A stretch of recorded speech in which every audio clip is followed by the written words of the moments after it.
Bienvenidos un día más a los estudios que estamos haciendo de esta serie Profetas Menores. Hoy día vamos a estudiar el libro de Joel, el capítulo 2. Y el título es El Día del Señor y la Restauración. Antes de continuar, quiero recordarte que ya hemos estudiado 5 de los 12 profetas menores, y se llaman menores no porque sean menores en importancia, ¿no? Algo así comparado a los mayores, que son 5 que tenemos en el Antiguo Testamento, sino porque son más cortos. Por ejemplo, Joel solo tiene 3 capítulos. Abdías solo tiene un capítulo. Entonces ya hemos ido avanzando por eso estos libros. Los mayores tienen más capítulos, como Isaías, más de 60, Daniel, Ezequiel, Lamentaciones, Jeremías. Entonces, solamente es por eso. Así que vamos a leer y ver qué dice el texto. Toquen las trompetas en Jerusalén. Den la alarma en mi monte santo. Que todos tiemblen de miedo porque está cerca el día del Señor. Es un día de oscuridad y penumbra, un día de nubes densas y sombras profundas. De repente, como el amanecer se extiende sobre las montañas, aparece un ejército grande y poderoso.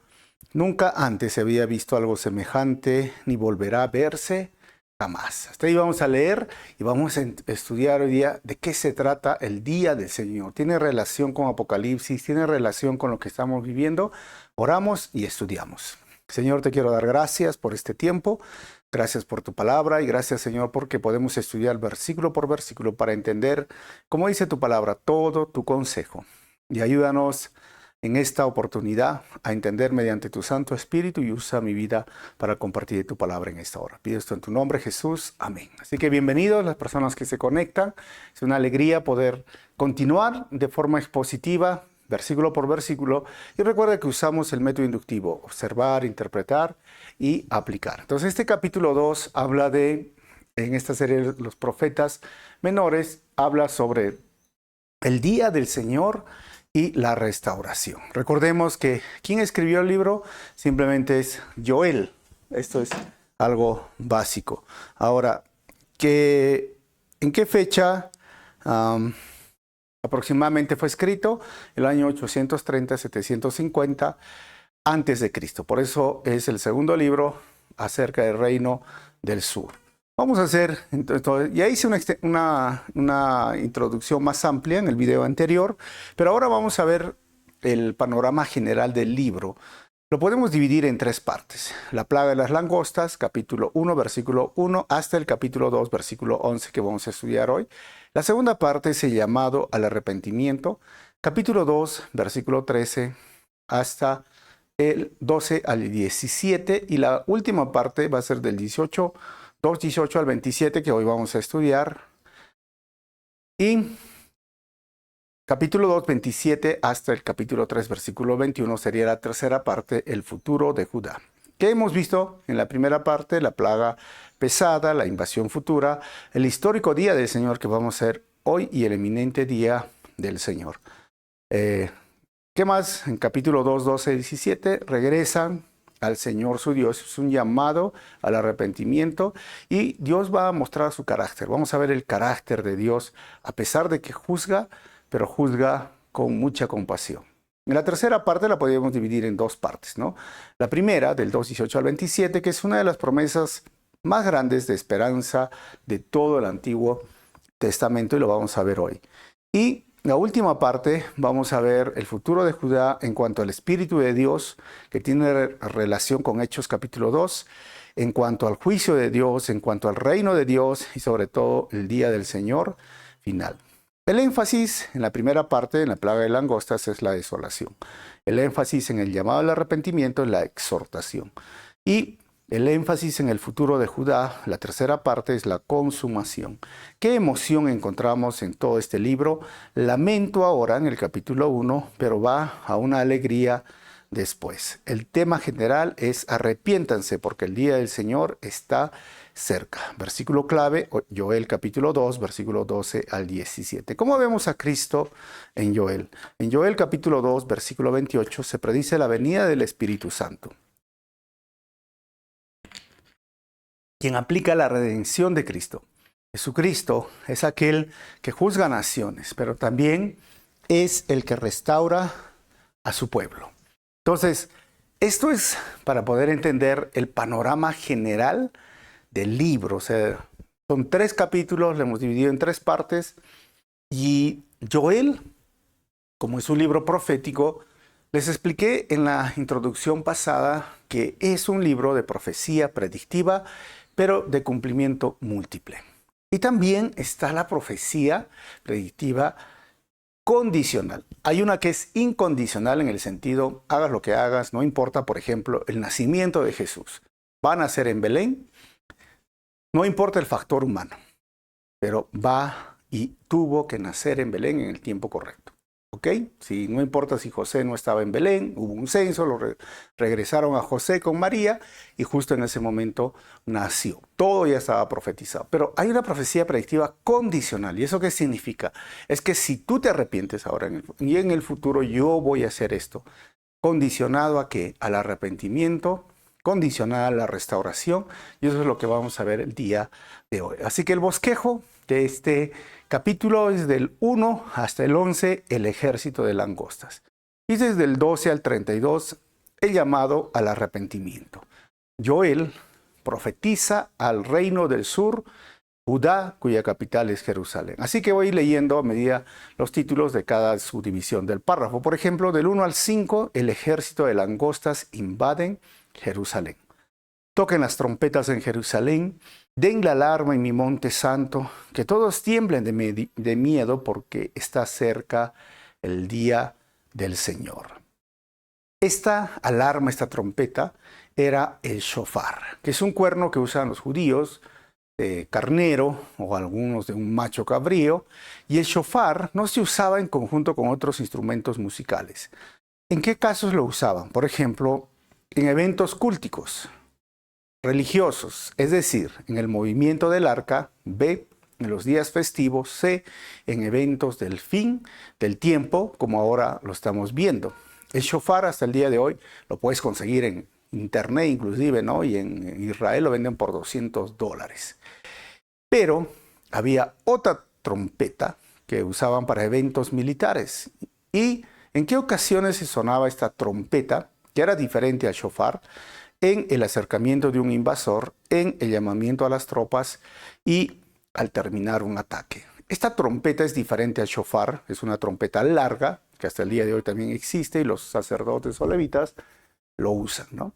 Entonces, eso para que podamos entender de qué trompeta está hablando. No es un día, un llamado a un momento de guerra militar, no, es un llamado al juicio de Dios y es por eso que ahora tienen que prepararse. ¿Para qué? Versículo 2. Tocando el shofar, entonces, dice el versículo 2, es un día de oscuridad y penumbra. Un día de nubes densas y sombras profundas. De repente, como el amanecer se extiende sobre las montañas, aparece un ejército, dice, grande, grande y poderoso. Nunca antes había visto algo semejante ni volverá a verse jamás. Habla del día del juicio como algo oscuro, como la naturaleza empieza ahora a manifestarse para dar este tipo de temor. Dice el versículo 3, fuego va delante del ejército y llamas detrás. Delante de ellos la tierra se extiende tan hermosa como el jardín del Edén. Detrás solo queda desolación.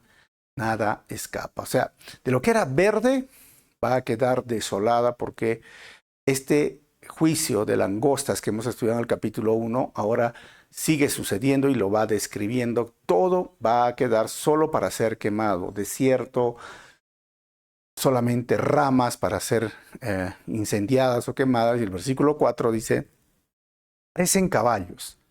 Van a la carga como caballos de guerra. Y está hablando de las langostas. ¿Se acuerdan que hablé la semana pasada o en el estudio anterior?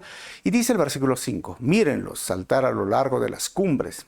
Escuchen el estruendo que producen, como el retumbar de carros de guerra, como el rugir del fuego que arrasa los campos de hierba seca o el despliegue de un poderoso ejército en batalla. Así andan estos insectos, ¿no? Y son una plaga voraz, comen todo lo verde, comen todo el sembrío, comen todo lo que encuentran, y eso estaba pasando. Ahora, la segunda parte, capítulo 6 al versículo 6 al versículo 11, el ejército de langostas infunde terror. El versículo 6 dice, el miedo se apodera de la gente, cada rostro palidece del terror. O sea, era algo inexplicable, no era normal. Ellos tenían langostas, un poquito de plaga, pero esto era enorme y el temor empieza a llegar a las personas. Versículo 7, los agresores marchan como guerreros y escalan los muros de la ciudad como soldados, marchan hacia adelante sin romper filas, como un ejército, dicen, ¿no? O sea, te imaginas, esto es un ejército y puedes ver muy ordenados que marchan, entran por las casas. Versículo 8, no se empujan unos a otros. Cada uno se mueve en la posición exacta. Atraviesan las líneas de defensa sin perder la formación. Si tú has experimentado o conoces estas langostas, sí, son como esas bandadas a veces de aves que hay, ¿no?, en la playa, precisas, exactas. 7, irrumpen en la ciudad, 9, irrumpen en la ciudad y corren a lo largo de sus muros. Se meten en todas las casas, como ladrones trepan por las ventanas. Plagas han existido, pero como estas, y que entraba a las casas, los seres humanos ya no hallaban cómo defenderse. Parece esas películas de terror, ¿no?, que tantas hay de abejas o de avispas. Y versículo 10 dice, la tierra tiembla mientras avanzan y los cielos se estremecen. El sol y la luna se oscurecen y las estrellas dejan de brillar. Como que esta plaga viene y el sol tapa, porque es como un tipo de alfombra, como un tipo de tela, ¿no? Si estás viendo estas imágenes, es enorme la cantidad. Parece ficción, por eso digo, ¿no? Esas películas que vienen de abejas asesinas, no sé si se acuerdan, ¿no?, o de esas plagas, pero esto está sucediendo, eso es realidad. ¿Y por qué está sucediendo? Si tú estás escuchando por primera vez, es porque desde el gobierno había una reina, se llama Talía, que mató a otro rey, usurpó el trono, y había un niño que lo cuidaron, lo defendieron. El profeta, el sacerdote se llamaba Joiada, lo cuida a este niño hasta que crezca y luego terminan con este reino, pero esta mujer los llevó a la idolatría, al pecado. O sea, realmente Judá, estamos hablando del reino del sur, estaba sufriendo desde el gobierno, desde los sacerdotes, desde el pueblo, y Dios dice, por esto viene el juicio, por esto Dios ha permitido las langostas. Y siempre que habla de langostas en el Antiguo Testamento y aún en el libro de Apocalipsis, es señal de juicio. Por ejemplo, en el capítulo 8 se habla mucho, ¿no? 8 y 9, y sobre todo hay unos seres demoníacos que parecen langostas y vienen a traer juicio, vienen a traer dolor y sufrimiento a las personas. Siempre ha utilizado Dios la naturaleza para juzgar a su creación. Ahora, el versículo 11 dice, el Señor va a la cabeza de la columna, con un grito los guía. Este es su ejército poderoso. Y ellos siguen sus órdenes. El día del Señor es algo imponente y pavoroso. ¿Quién lo podrá sobrevivir? Ahora vamos a ver el llamado al arrepentimiento a todo el pueblo, del versículo 12 al 17. Por eso dice el Señor, vuélvanse a mí ahora, mientras haya tiempo. Entréguenme su corazón. Acérquense con ayuno, llanto y luto. O sea, el profeta hace un llamado a todo el pueblo. Y 2 veces ya estamos leyendo el día del Señor, el día del Señor. Voy a explicar esto un poquito más adelante, pero una vez que el juicio está sucediendo hasta el versículo 11, el profeta entra en acción y dice, pero vuelvan al Señor, acérquense, entréguenle su corazón. Hay personas que dicen, ¿dónde dice en la Biblia, no, que entrégale tu corazón al Señor? Pues aquí está, aquí dice, entrégale tu corazón. ¿Y por qué? Porque hay 2 perspectivas del arrepentimiento en la Biblia, para el Nuevo Testamento y para el Antiguo Testamento. Para el Nuevo Testamento era más un cambio intelectual, un cambio cognitivo, o sea, de entender quién es Jesús, el mensaje del Evangelio, y a través de eso tú puedes decir, bueno, voy a seguir a Jesús. Pero para el Antiguo Testamento, para los judíos, es un cambio del corazón, pero no tiene incoherencia, al contrario, tiene relación. ¿Por qué? ¿Dónde queda lo que habla el corazón? Está hablando de la voluntad. ¿Y dónde está la voluntad? Obviamente no está hablando de este órgano que está acá, que se llama el corazón. Está hablando de la mente. Y es igual con el Nuevo Testamento. Pero para el Antiguo Testamento y para el judío, el cambio era integral. Conocimiento, corazón y acciones. O sea, tú no puedes decir me he arrepentido y sigues haciendo lo mismo. O sea, el arrepentimiento integral es dejar de hacer lo malo. Y se muestra por esas acciones. Por eso entrega tu corazón. Y esto es lo más importante el día de hoy que podamos recordar. Hay que entregar nuestro corazón de forma integral. O sea, espíritu, alma y cuerpo. Todo nuestro ser, mente, corazón y voluntad. ¿A quién? A Dios, a Jesús. ¿Pero por qué? Porque Él nos ama. Él es el único que nos puede amar de forma correcta. Hoy es triste a veces tantas personas que en lugar de entregar su corazón a Dios, le entregan a un ser humano, pecador, corrompido por el pecado. ¿Qué más? No tiene un carácter, no ama a Dios, no tiene temor a Dios. Y es interesante cómo las personas, ya sea hombre o mujer, entregan su corazón a una persona que no sabe amar y lo único que hace es maltratar ese corazón, dañar ese corazón, cuando lo primero que nos dice el profeta y hasta el día de hoy debe ser una solución de mi identidad y sobre todo de mi cuidado personal o de mi salud mental, como lo quieran llamar, es entregar mi corazón a Dios. Y pase lo que pase, yo estaré firme con el Señor. No importa, no estoy diciendo que no tenemos contacto, emociones con personas, con seres humanos, hermanos, amigos, familiares, pareja. Sí, pero queda en segundo lugar. Y si pasa algo negativo, pues mi primer amor es Dios. Entregué mi corazón a Dios. Y no va a ser como personas cuando les rompen el corazón, dicen, ya no quiero vivir. Hasta aquí nomás. Por eso es muy importante que recuerdes lo siguiente, ¿sabes? Es más seguro entregar el corazón a Dios, que nos ama de verdad.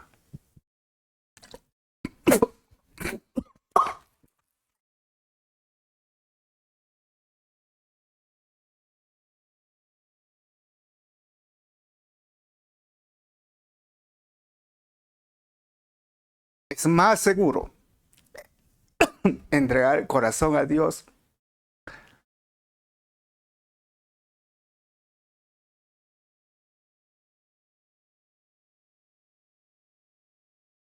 Es más seguro entregar el corazón a Dios que nos ama de verdad que entregar el corazón a un ser humano que no sabe amar. Y voy a volver a leer. Es más seguro entregar el corazón a Dios que nos ama de verdad que entregar el corazón a un ser humano que no sabe amar. Un poquito me atoré, pero seguimos, ¿no? Porque es importante entender que mi corazón, el centro de mi voluntad, el centro de mi intelecto, el centro de mis emociones, que no, vuelvo a decir, a mencionar, no estoy hablando de este aparato, o de este órgano, perdón, sino de lo que yo soy y lo que le puedo entregar al Señor, debo dar mi corazón por completo. ¿Ok? Ahora, la siguiente parte de este versículo nos habla, acérquense con ayuno, llanto y luto. Esa es la forma de nosotros de arrepentirnos. O sea, ¿qué significa esto? Volverse a Dios es arrepentirse. Y arrepentirse es un cambio en el corazón que se refleja por las buenas acciones. Eso tenemos que hacer. Hay que volvernos a Dios. Hay que entregar nuestro corazón. Hay que arrepentirnos y que tiene que producirse ese cambio en el corazón. Pero no solo queda acá. Empieza acá, baja acá y se reproduce en mis manos, en mis pies, en mis ojos, en mi boca, o sea, de forma integral. Muchas personas dicen, yo ya me arrepentí, pero acá no su deseo, no su voluntad, no sus emociones y sobre todo no se reflejan en sus acciones. Pero el profeta hace este llamado, vuélvanse a Dios. ¿Y cómo? Ora, llora y haz luto. O sea, que se refleje por tus acciones. ¿Me entienden? O sea, no es como decir a alguien le golpea o es infiel a una situación, una persona me frustra, ya perdóname, ya te pedí perdón. Eso no es, o sea, tiene que ser con una actitud correcta, especialmente a Dios. Ahora, ¿qué dice el texto? El versículo 13 dice, no se desgarren la ropa en su dolor, sino desgarren sus corazones. Regresen al Señor su Dios, porque Él es misericordioso y compasivo, lento para enojarse y lleno de amor, inagotable. Está deseoso de desistir y no de castigar. ¿Se dan cuenta? No es un perdóname ya te pedí perdón, Dios. No, o sea, dice, porque ellos podían hacer de rasgarse las vestiduras, ponerse luto. No, Dios dice, yo quiero un cambio en su corazón. Y es más, si están juzgando de forma justa, porque sus juicios son justos, Dios dice, yo no estoy deseando castigar. O sea, si emito un juicio, no es para ver sufrir al ser humano. No se deleita en el sufrimiento del pecador ni del ser humano. Al contrario, Dios quiere que las personas dejen su manera de vivir y quiere restaurar, quiere ayudar. Esto es algo tan importante que podamos entender. No simplemente es es que Dios quiere, no sé, una ofrenda, una lagrimita o cosas como estas. Y es más, miren, 1 Samuel capítulo 16, versículo 7, a Dios no le podemos engañar lo que está en nuestro corazón. Dice el versículo 7, pero el Señor le dijo a Samuel, no juzgues por su apariencia o por su estatura, porque yo lo he rechazado. El Señor no ve las cosas de la manera en que tú las ves. La gente juzga por las apariencias, dice, pero el Señor mira el corazón. Y 2 Corintios capítulo 7, versículo 9 al 10 dice, y ahora yo me alegro de haberla enviado, cuando Pablo envió una carta severa, no porque los haya lastimado, sino porque el dolor hizo que se arrepintieran y cambiaran su conducta. Fue la clase de tristeza que Dios quiere que su pueblo tenga, de modo que no les hicimos daño de ninguna manera. Versículo 10, pues la clase de tristeza que Dios desea que suframos nos aleja del pecado, ¿está bien? Y trae como resultado salvación. Y no hay que lamentarse por esa clase de tristeza, pero la tristeza del mundo, dice la palabra, a la cual le falta arrepentimiento, y lo he remarcado, le falta arrepentimiento, resulta en muerte espiritual. O sea, Dios dice, no hagan solo por hacer las cosas, o sea, no hagan simplemente porque ya viene el juicio, me está castigando, entonces para salir. No solamente hagan, oren, lloren, y pongan luto y rasgarse las vestiduras como un acto sencillo, simple, como les explicaba, ¿no? No es como te falta el respeto o hay una frustración, un engaño, cualquier cosa, y ya perdóname, ¿no? O sea, ya te pedí perdón, ¿no? O sea, tiene que ser sincero, tiene que ser del corazón. ¿Y quién más? Que Dios conoce el corazón de las personas, como dice Samuel. Dios no solamente mira las apariencias, sino Dios ve las intenciones, o sea, ve con qué actitud, ve y conoce mis pensamientos, ve y conoce mi corazón, ve y conoce mis acciones, así que Dios no le podemos engañar, así que es importante que podamos pasar este proceso si hemos fallado a Dios. Obviamente, dice también Corintios, sí, acompaña la tristeza, pero esa tristeza nos lleva a acercarnos a Dios. Porque hay tristeza, ¿sabes? Del mundo. ¿Y qué significa eso? Tú has hecho algo malo, estás pasando un momento triste, lloras, y lo único que piensas cuando pasa este momento triste, la tristeza del mundo, que estás arrepentido por una carga de sentimiento de culpa o por algo que hayas hecho, porque tú sabes que la depresión básicamente es que tú no has solucionado el pasado. Tienes algo en el pasado que no lo has solucionado y te castiga y te latiga, puedes estar triste. Y muchas personas, bajo esa tristeza del mundo, lo que piensan es quitarse la vida. Ya no vale la pena vivir en este mundo. Y esa no es la tristeza, dice Pablo, que nos lleva a acercarnos a Dios. Esa tristeza no viene de Dios, pero la tristeza que viene de parte de Dios nos acerca a Dios. La tristeza de este mundo, ¿sabes?, termina en muerte. Ahora, versículo 14 dice, ¿quién sabe? Quizás les suspenda el castigo y les envíe una bendición en vez de esta maldición. Quizás puedan, miren, quizás, quién sabe, puedan ofrendar grano y vino al Señor su Dios como lo hacían antes. 15, toquen el cuerno de carnero en Jerusalén. Proclamen un tiempo de ayuno, convoquen al pueblo y a una reunión solemne. Y como les expliqué, esto era el shofar, para convocar a actos religiosos o culticos.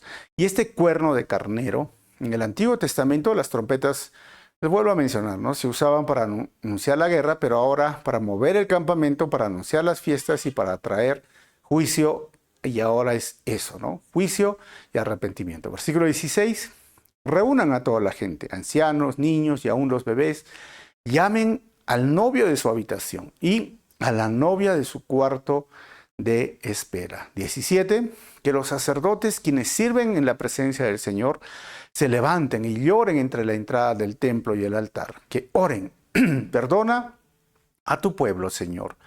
No permitas que tu preciosa o tu preciada posesión se convierta en objeto de burla. No dejes que lleguen a ser la burla de los extranjeros incrédulos que dicen, los ha abandonado el Dios de Israel.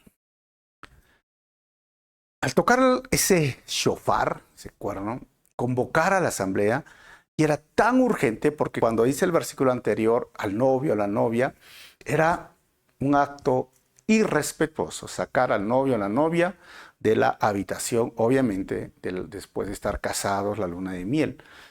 Pasaban días ahí, según la cultura judía. Entonces, sacarlos de ahí era un acto irrespetuoso, solo demasiada urgencia, suma urgencia.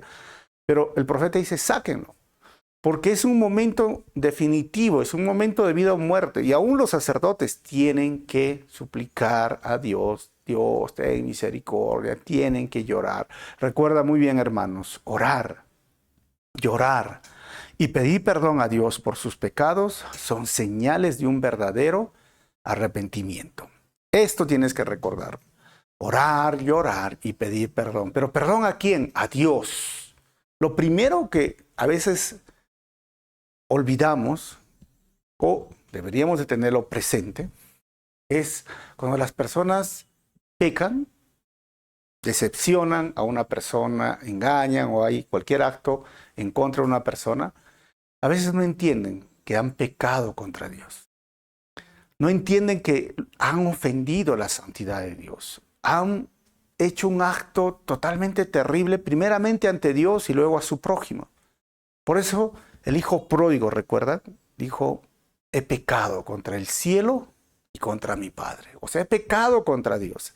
Ese es el arrepentimiento. ¿Qué es? Orar, llorar, pedir perdón a Dios, pedir perdón a su prójimo y buscar ahí la restauración. Si yo tengo que reparar, voy a hacer, ya sea en cuestiones emocionales o materiales, debo de hacerlo. Eso es señal de un verdadero arrepentimiento. Ahora, la segunda parte del 18 al 27, el llamado al arrepentimiento viene con la promesa de restauración. Entonces el Señor se complacerá de su pueblo y guardará celosamente el honor de su tierra. Versículo 19, el Señor responderá, miren, yo les envío grano, vino nuevo y aceite de oliva, suficiente para satisfacer sus necesidades.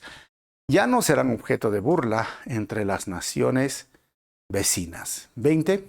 Expulsaré a esos ejércitos que vienen del norte. Los enviaré a tierra árida y desolada. Los que van a la vanguardia serán arrojados al mar muerto y los de la retaguardia al Mediterráneo. El hedor de sus cuerpos en descomposición se elevarán sobre la tierra. Versículo 14, ¿quién sabe? 21, versículo 21. No temas, oh tierra, alégrate ahora y regocíjate, porque el Señor ha hecho grandes cosas. Versículo 22. No teman, animales del campo, porque pronto los pastos del desierto recobrarán su verdor. Los árboles volverán a colmarse de fruto. Las higueras y las vides se llenarán una vez más. 23. Alégrense, habitantes de Jerusalén, alégrense en el Señor su Dios, pues la lluvia que Él envía demuestra su fidelidad. Volverán las lluvias de otoño, así como las de la primavera. Hermanos, cuando la lluvia caía, estamos hablando de una cultura del campo, ¿no? Es como cuando te depositan en el banco, cuando te pagan, no sé, ¿no? Esa alegría iba a venir porque iba a venir comida y estabilidad económica, ¿no? Versículo 24. El grano volverá a amontonarse en los campos de trillar y los lagares desbordarán de vino nuevo y aceite de oliva. Otra vez, de lo que era desierto que hemos visto anteriormente por la langosta, iba a producir el grano, el pan, la alegría, la economía, el vino, el aceite que eran necesarios para el pueblo de Israel. Todo eso, ahora Dios no termina diciendo, mira, eso les va a venir a ustedes, sino es un acto de justicia, de juzgar con las langostas, de quitarles lo más precioso que quizás ellos puedan tener, era que sus campos, su cosecha, el vino, el aceite de oliva, el trigo, la estabilidad económica, la seguridad que podían tener. Pero dice, si ustedes se arrepienten, si ustedes se vuelven a Dios, se entregan su corazón, oran, lloran, se ponen de luto y con una actitud correcta, yo les voy a dar eso. Y otra vez van a tener todo lo que ustedes ahora anhelan, ¿no? O sea, y miren que el siguiente versículo nos hace recordar, el versículo 25. El Señor dice, les devolveré lo que perdieron a causa del pulgón, el saltamontes, la langosta y la oruga. Y este es interesante, mire, lo he remarcado. Fui yo quien envió ese gran ejército destructor en contra de ustedes. La oruga, igual, son 4 insectos, ¿no? El pulgón, el saltamontes, que nosotros conocemos, y la langosta era que venía uno tras otro. O sea, empezó con la oruga comiéndose malogrando unas hierbas, pero después vino el pulgón, después vino el saltamontes y la langosta terminó fulminada. Por eso no dejaron nada de nada. Pero es curioso que Dios dice, yo fui quien los envió.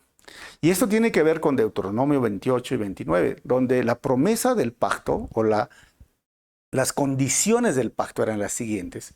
Si tú eres fiel, yo te bendigo. Yo te voy a dar cosecha en abundancia. Tu campo siempre va a dar y va a dar más de lo que tú piensas. Va a haber lluvia. Tus animales no solamente van a dar 2 crías, van a dar 3 o 4 crías. O sea, Dios promete, pero también les promete que si ellos rompen el pacto, se vuelven idólatras, se vuelven desobedientes y empiezan a pecar, Dios dice, voy a enviar la langosta, voy a enviar el juicio, voy a enviar hambre, voy a enviar sufrimiento.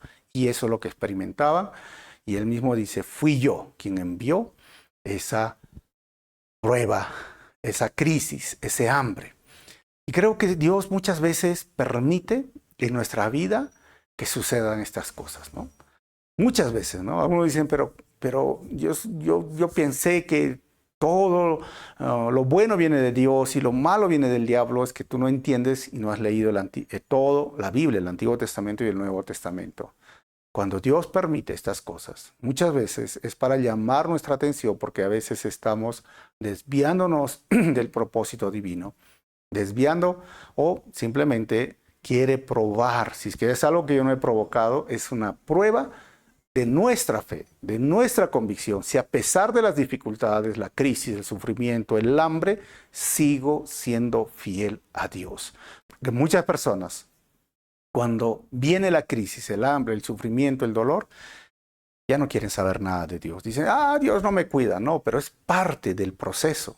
Es Dios quien permite eso para probar nuestra fe. Y ojo que la Biblia dice que nuestra fe va a ser probada, así como cuando pones un cerámico al horno de fuego, bajo el horno, fuera del horno, esta copa o esta taza de cerámica es débil y tiene que entrar al horno para hacerse fuerte. Sale del horno y es firme. Igual es nuestra fe. A veces, si no hay pruebas, si no hay dificultades, es una fe, no sé, ¿no? Ligera, débil, pero una vez que pasamos la prueba, sabes, nuestra fe es fuerte. Pero hay algo que tienes que entender, ¿eh? Cuanto más fuerte nuestra fe, más fuertes serán las pruebas. Por eso necesitamos siempre estar en comunión con Dios. De lo que no tenían nada y estaba destruido, otra vez iban a tener viñedos, árboles, uva. Versículo 26. Volverán a tener toda la comida que deseen y alabarán al Señor su Dios, que hace esos milagros para ustedes. Nunca más mi pueblo será avergonzado. Y otra vez, lo que les decía, esto es una profecía condicional. Si ustedes se vuelven, si ustedes entregan su corazón, si ustedes se arrepienten con lloro, oración y luto, yo voy a cambiar la pobreza, la miseria, los campos que están secos, la langosta la voy a sacar si ustedes lo hacen. Pero si no lo hacen, sigue lo mismo. Por eso les dije, esto es una profecía condicional. Ahora recibieron pues, y Judá continuó, ¿no? Se arrepintieron y recibieron su cosecha, las uvas, versículo 27. Entonces sabrán que yo estoy en medio de mi pueblo Israel, pues yo soy el Señor su Dios y que no hay otro. Nunca más mi pueblo será avergonzado. Hermanos, el temor se esfuma de la vida cuando la restauración de Dios sana la mente y las emociones al darnos una nueva vida. Una nueva vida. Y antes de terminar, hemos leído un versículo que dice, nunca más mi pueblo pasará esto. Pero si tú conoces la historia de Israel, ¿cómo es que nunca más? Estamos hablando del 820, 780. Y luego el 605 y 586 vino Babilonia y los conquistó. Por eso te dije, profecía condicional. Si ellos obedecían, Dios los iba a bendecir. ¿Y qué pasó en el 605 y 586? Desobedecieron de la peor forma. Y ya lo voy a explicar cuando lleguemos a otros profetas menores que van a ser cercanos a esa fecha. Recuerden que estamos haciendo del más antiguo al más cercano antes de Cristo.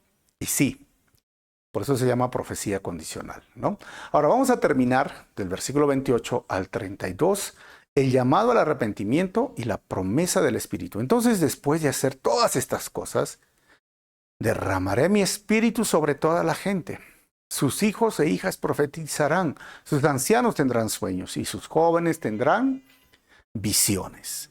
Hermanos, esto es el Espíritu Santo viniendo. Versículo 29. En esos días derramaré mi espíritu, aún sobre los sirvientes, hombres y mujeres, por igual. Estos versículos, si tú conoces el libro de los Hechos, Pedro lo usó. Pero se cumplió. Por eso le decía, hay una profecía de cumplimiento múltiple. Se cumplió y se sigue cumpliendo. O sea, en Hechos capítulo 2, la iglesia, la primera iglesia, el Señor les dijo, esperen que va a venir la promesa. Recuerden, Hechos capítulo 2, versículo 16-21, Pedro cita este texto en el derramamiento del Espíritu predicho por Joel en el día de Pentecostés. Él lo usa. ¿Y cómo yo puedo tener el Espíritu Santo? Lucas capítulo 11, versículo 9 al 13, dice, así que les digo, sigan pidiendo y recibirán lo que piden. Sigan buscando y encontrarán. Sigan llamando y la puerta se les abrirá. Pues todo el que pide recibe, y todo el que busca encuentra. Y a todo el que llama se le abrirá la puerta. Versículo 11. Ustedes los que son padres, si sus hijos les piden un pescado, le dan una serpiente en su lugar. Versículo 12. O si les piden un huevo, ¿les dan un escorpión? Claro que no, dijo Jesús. Así que si ustedes, gente pecadora, saben dar buenos regalos a sus hijos, cuánto más su Padre Celestial dará el Espíritu Santo a quienes se lo pidan, hermanos. O sea, a quienes lo pidan. O sea, Joel nos lleva al día del Señor, nos lleva al momento del Pentecostés, nos lleva a esta gran promesa del derramamiento del Espíritu Santo sobre hombres, mujeres, niños, adolescentes, esclavos en ese tiempo. O sea, no importa condición social, no importa si eres hombre o mujer, si eres culto o ignorante. Hermanos, el Espíritu Santo está disponible para todos aquellos que se han arrepentido, para todos aquellos que lo han hecho a Jesucristo, su Señor y Salvador, y han tomado la decisión de seguir, se han arrepentido de sus pecados y ahora son templo de su Santo Espíritu.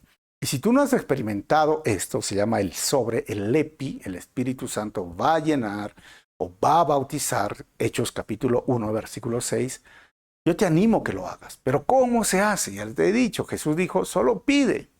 Pide esa experiencia que te llene. Y no necesariamente es hablar en lenguas, ya expliqué esto en un devocional. Es una convicción que viene del Espíritu Santo. Es una certeza de las promesas de Dios. Es un hambre por conocer su palabra. Es un deseo de alabarlo a Él todo el momento. Y es una pasión por compartir el Evangelio y discipular, cumplir la misión. O sea, si tú sientes eso en tu corazón es porque el Espíritu Santo te ha llenado y ha venido sobre ti. Pero si tú no lo sientes, es porque todavía el Espíritu Santo no ha sido derramado sobre ti.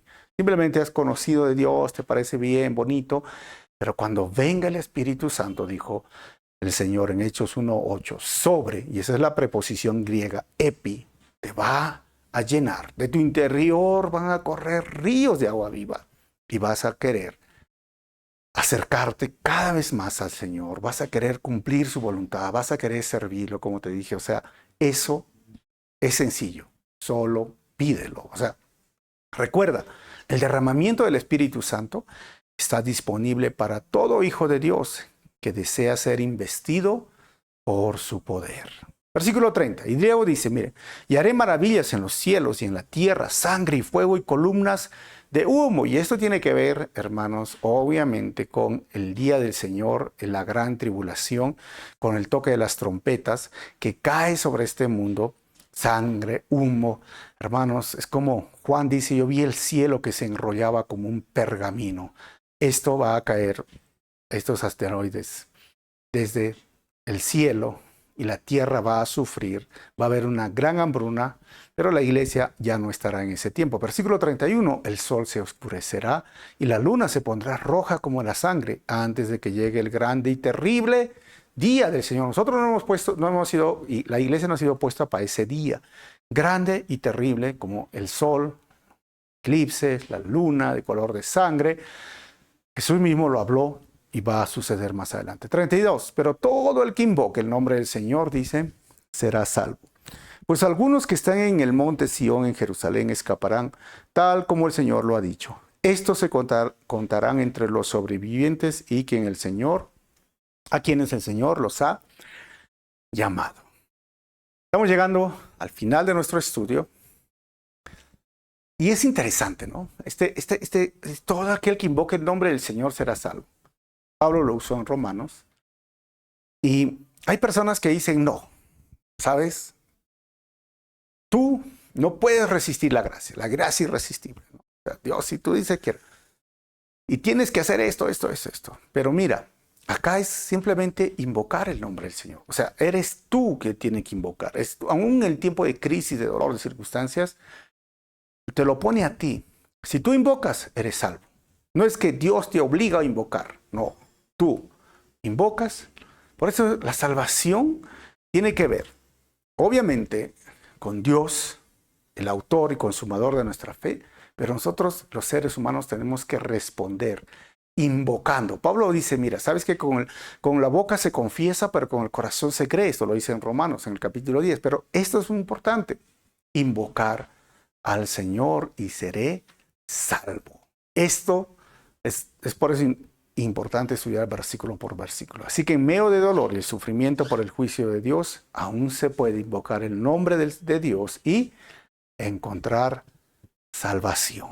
Vamos a terminar con 4 conclusiones. Lo primero que hemos visto el día de hoy, a la única persona que deberíamos entregar nuestro corazón es a Dios. porque nos ama de verdad y lo demostró en la cruz. Y el peor error es entregar el corazón a una persona que no sabe amar. Lo segundo que hemos visto el día de hoy, el arrepentimiento verdadero es aquel que se entristece por sus malas acciones.